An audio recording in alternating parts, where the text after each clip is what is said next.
encantados de estar aquí con vosotros y celebrar un año más en este encuentro infantil, día especial para nosotros.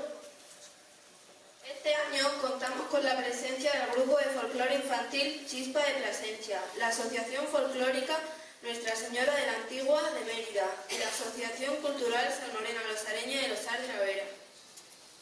Como veis, en el escenario tenemos todos los participantes del festival. Nos gustaría que subiera también la representación del ayuntamiento para la entrega de obsequios. Gracias. Desde el ayuntamiento tenemos que dar la bienvenida, así que agradeceríamos que se adelantara una pareja de cada agrupación. Gracias a los tres grupos que nos acompañan hoy, el grupo Salmorena Losareña, el grupo Chispa de Plasencia y Nuestra Señora de la Antigua de Mérida.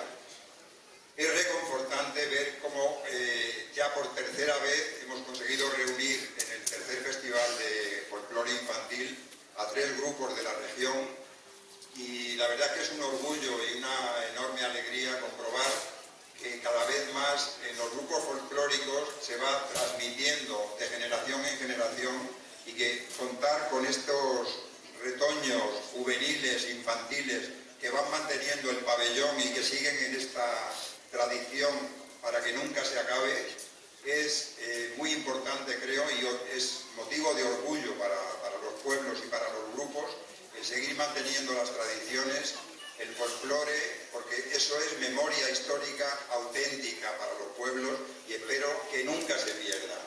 Así que bienvenidos, que disfrutéis del festival, que vosotros también lo disfrutéis y que tengáis a gana seguir manteniendo siempre esta tradición. Mucha suerte y mucho futuro. Gracias a todos.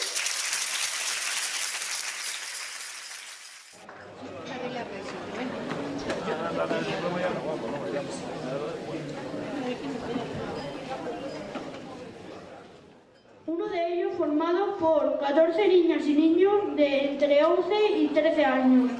Otro formado por 12 niños y niñas de edades comprendidas entre los 8 y 9 años.